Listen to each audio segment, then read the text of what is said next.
We had a fantastic night of boxing this October 5th, 2013. We had, well, major fights, as in HBO. We had Vladimir Klitschko earlier this evening. He took on Alexander Povetkin. This fight got a lot of negativity tied to it from the actual fight itself. The build-up was pretty good. But the actual fight itself, Povetkin and both of the fighters fought their usual styles.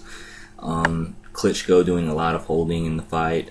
Povetkin trying to get on the inside, but Klitschko just leaning on him, holding his head. And that's his style. I mean, that's been a style for the past few years now. I don't understand why this is such a surprise. Yes, I understand that excessive holding is illegal, but I mean, hey, it is what it is. Povetkin wasn't helping himself either. Sometimes he would come in with his head too low. Other times he wouldn't even work. He would just stop punching completely. But I understand when you have a 240-pound man leaning on you, there's not much you can do.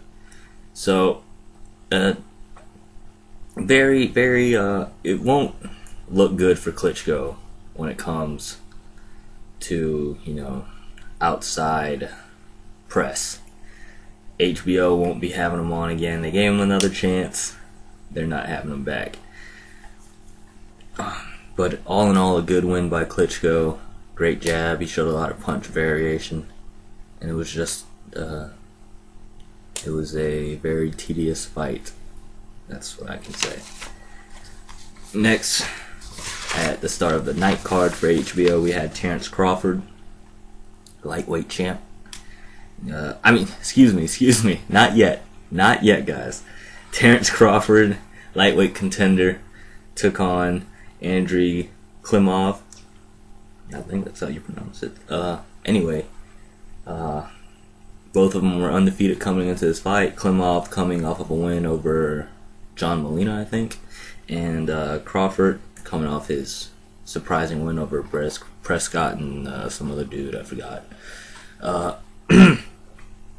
Crawford, he showed a really good, very good southpaw jab. He showed good body shots. The head movement was there. He was just hard to hit, but at the same time, he wasn't tentative. He wasn't, backing up. He was pressing the fight, but at the same time being hard to hit. Very impressive. Very impressive. I see what they mean when they come with the sweet pea comparisons. It's not there yet, but Sweet Tea is doing his thing. I hope to see good things from him. In my opinion, he definitely beats Ricky Burns. He definitely beats what's that guy's name? Omar Figueroa. Richard Abril. And yeah, I could see him edging it over Abril. Yeah, the only hard fight would be or difficult fight would be Vasquez, but I could see Crawford taking that fight as well due to just better pick punches, and I don't know. Crawford, very good lightweight. Let's see where he goes next. I think he's trying to pursue that Ricky Burns fight, because right now Burns is probably the most well-known name in the division, so that would be good. Onward to Miguel Cotto. Cotto fought D-Rod, Delvin Rodriguez, in a junior middleweight bout. Excuse me, I'm drinking a little water. Cotto knocks him out in the third round, landing some pretty good body shots. Nice left hook up top, and D-Rod went down, and the referee stepped in and stopped the fight. Where does Cotto go from here now? He is now in the twilight of his career, or trying to resurrect the twilight of his career, if I can be specific. We have fights coming up. I read an article about him perhaps, possibly, facing Sergio Martinez at, it'll be above 154, I think. I think that's what that article said. But at a catch weight, but above 154, so for the middleweight limit. Under the middleweight limit, but above the junior middleweight limit. So he would be fighting for the middleweight title. I don't see that going well for Miguel. I suggest that he stays away from there. And he could make a lot of money in a big fight with Canelo Alvarez. Canelo's coming off of a loss to Floyd Mayweather. Cotto just had a pretty good win after 2 consecutive losses, so you know they're right there. Cotto has a lot more to prove than Alvarez. Yeah, I guess. I mean, Delvin Rodriguez isn't really the best fighter, even for Cotto's sake. But I don't think Cotto, although he was on HBO, I don't think he signed a contract with Top Rank, so he's still technically a quote-unquote free agent. And so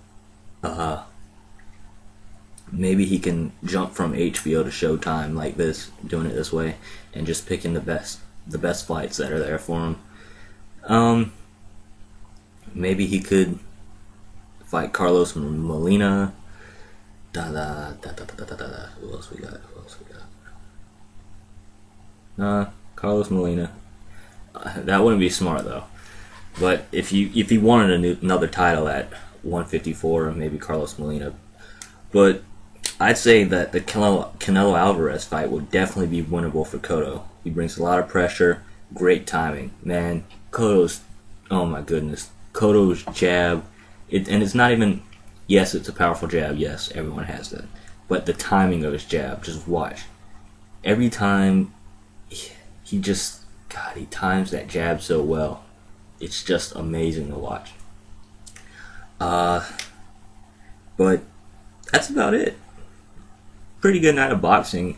You got a lot of impatient people here, a lot of impatient people in the Amway Center. I didn't find Terrence Crawford's bout boring at all.